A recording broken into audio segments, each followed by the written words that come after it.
একভাবে বৃষ্টি বিরক্তকর। তো আমার রেডি, চলো এবার খেয়ে নিই।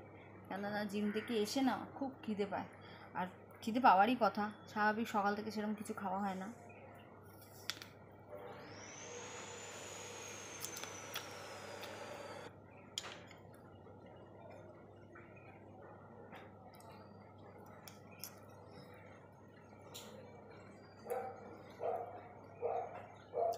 পেঁপেটা কি কি মিষ্টি!